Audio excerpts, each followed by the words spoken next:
Candace Owens, who, I mean, in my opinion, is very untalented, but she is shameless, so that gets her a lot of clicks and a lot of play, and the right finds her useful. She is now peddling an insane conspiracy theory about the death of beloved comedic actor Bob Saget. You have to hear this and see it to believe it. So, am I a conspiracy theorist or am I Nostradamus? The answer is neither. I'm just not on Big Pharma's payroll, and I refuse to peddle in their lies. Ma'am, this is so Wendy's. To that end, today, I'm going to point out another truth, and it will likely be deemed a conspiracy theory until it's not. What? There are too many healthy individuals like Bob Saget, who we know have received their vaccinations, who are dropping dead suddenly and unexpectedly with no further explanation. Healthy athletes, young students in their physical prime, the majority of them males, dropping suddenly and unexpectedly in the middle of games from heart issues. Suddenly and What we know for a fact is that these people are being mandated to take the vaccine. And we know for a fact that these vaccines come with a warning that they bring about myocarditis. But the media is once again gaslighting the. First of all, so does COVID. Yeah, COVID actually has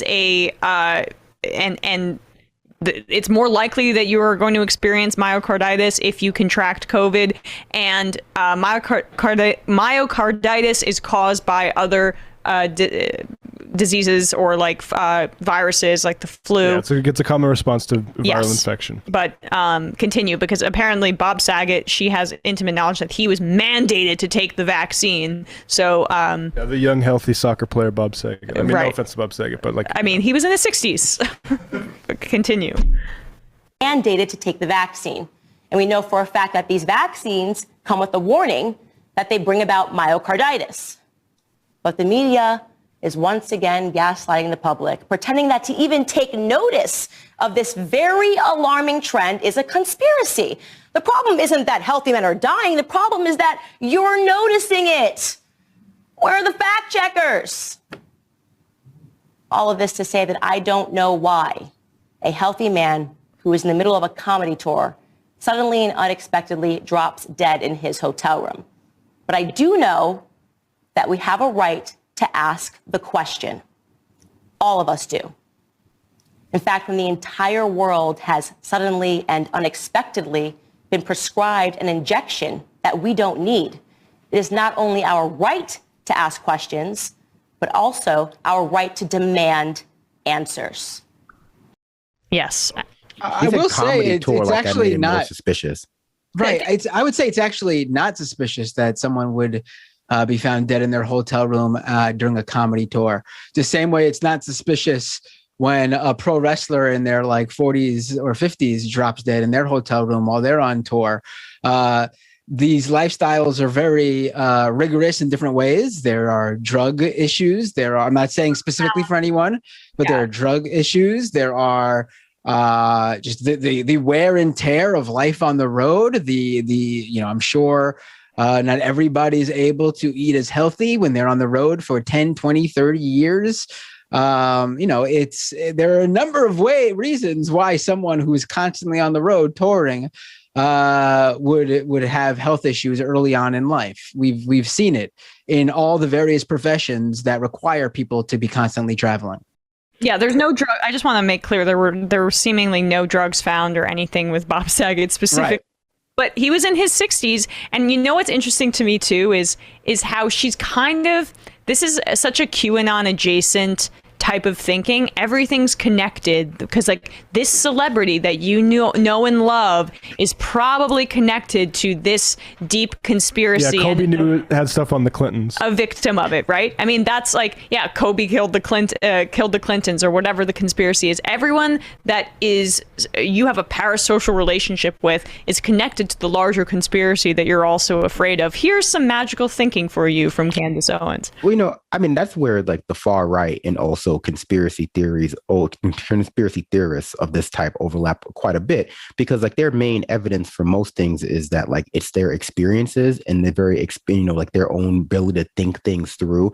And so one of their biggest tools is like confusing correlation for causation and not really being able to tell the difference between that and what is like an example of a larger trend versus some shit that you just found, like, some just like a random example of something or an anomalous event that occurred. And so like, they're doing the same thing with this, like, oh, people are dying of mysterious causes at the same time people are taking a new vaccine, though therefore those two things that are happening at the same time must inherently be linked, or she's heavily implying that they're linked. And they do the same thing with immigration, and the sort of general degradation of the material conditions that most people see in America as a result of neoliberalism and the funneling of wealth upwards. They just do things like say, oh, you see, there are a lot more brown people in your neighborhood and you've noticed the quality of life has gone down. Those two things must be related. And, it's a causal relationship, not the, correlative relationship, like we've said, but, with immigration, it's like there's a middle ground of like people are moving to the global north from the global south because we're extracting wealth from there. So it's forcing migration. So if you've noticed more people coming to America, it's because of that. And for the case of this, it's like, everyone's got the COVID vaccine, who is planning to get it at this point. So theoretically, as long as they're a mysterious death, they're going to happen with people who've gotten the vaccine. And so, we're going to know in a few weeks, once the autopsy is conducted, how Bob Saget died. So this conspiracy theory has a shelf life, but it doesn't matter. She has to just throw it out there. And like, I'm sure what? I'm not to actually you here, but I'm going to guess, and I have no proof here, but I'm going to guess that from knowing what we know, it's possibly could be a heart attack, which unfortunately actually will not give this conspiracy theory a shelf life. It will just add to the idea that, the vaccines caused a heart attack in Bob Saget. So I think this has a really long shelf life, this conspiracy theory. Yeah. And also, even if you could demonstrably put evidence in front of their face that they could understand, as opposed to just an autopsy report that they can say would be, fudged. It's like conspiracies are about the way they make you feel. Like it's about the way this prediction makes her listeners feel at this time, that she's being brave enough to, broach this truth, that they're being like savvy enough to listen to like these taboo ideas. The fact that she's wrong, and then it's also really a dumb logical train to follow, or at least an incomplete one that doesn't really have any evidence to it, is not important. It's important that they know that they're able to find this unified like train of thought together, and they're able to complete the ideas that she's starting out there without fully, making her claim that this is being caused by the vaccines.